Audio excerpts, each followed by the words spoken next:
Que de monde ce samedi matin sur l'épave du sous-marin.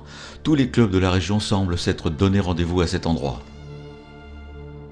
À nos premières visites, la faune était très abondante, mais là, pas un poisson, par contre, une trentaine de plongeurs.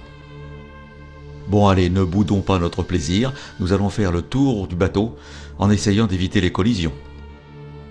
Le Ruby était un mouilleur de mine et il fut lancé en 1931. 66 mètres de long, 925 tonnes en plongée, à bord il y a 3 officiers et 37 hommes d'équipage. Propulsé par 2 moteurs diesel et 2 moteurs électriques pour la plongée, il peut naviguer à 12 nœuds en surface et 9 nœuds seulement en plongée. Son boulot, c'est de mouiller les mines. Pour ce faire, il en emmène 32.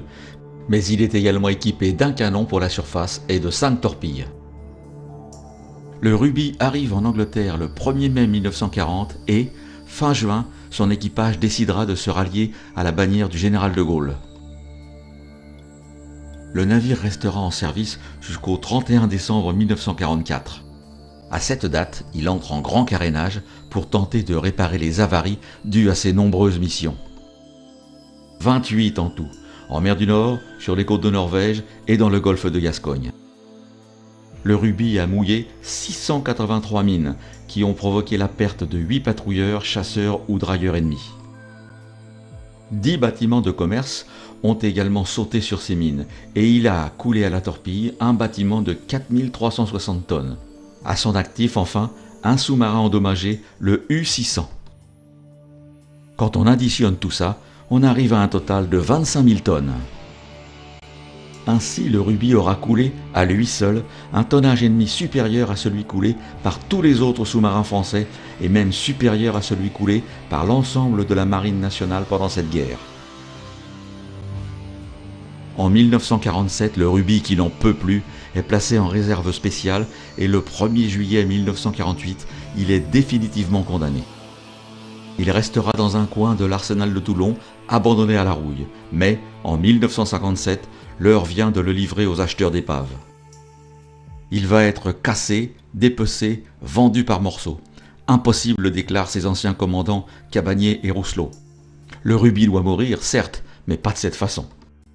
Les anciens du Ruby obtiennent du général de Gaulle et de leurs supérieurs de disposer de la coque de leur sous-marin. Le vieux et glorieux serviteur est alors remorqué de Toulon au large du Cap Camara. Il ouvre pour la dernière fois purges et panneaux et il s'enfonce à jamais dans la seule sépulture digne de lui, la mer.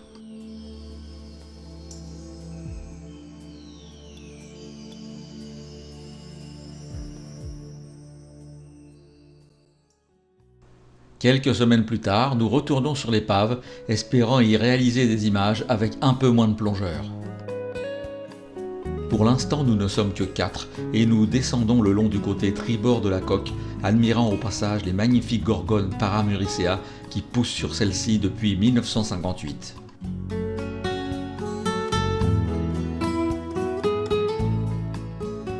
Nous remontons le long de l'étrave parmi des nuages d'Antias, mais bientôt, nous percevons de nombreux bruits de diesel en surface. Fini la tranquillité, un club de Lalonde ou de Cavalère vient de déverser 30 plongeurs, c'est l'autoroute.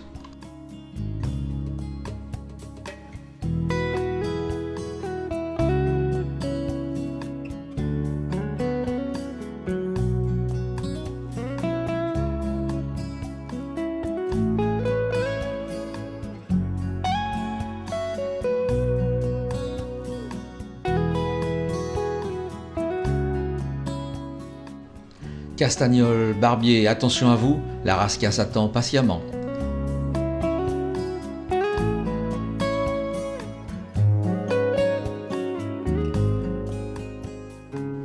Habituellement, les plongeurs adorent se faire photographier, jambes écartées, fièrement campés devant ce bastingage. Vite, vite, profitons-en, il n'y a personne.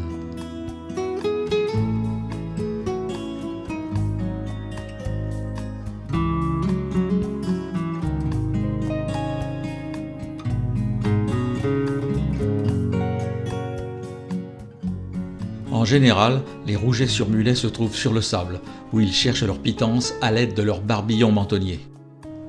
Mais ceux-ci semblent apprécier quelques repos dans les tôles du rubis. Il y a des jours où, paraît-il, il n'y a presque personne. Je suis obstiné, je reviendrai.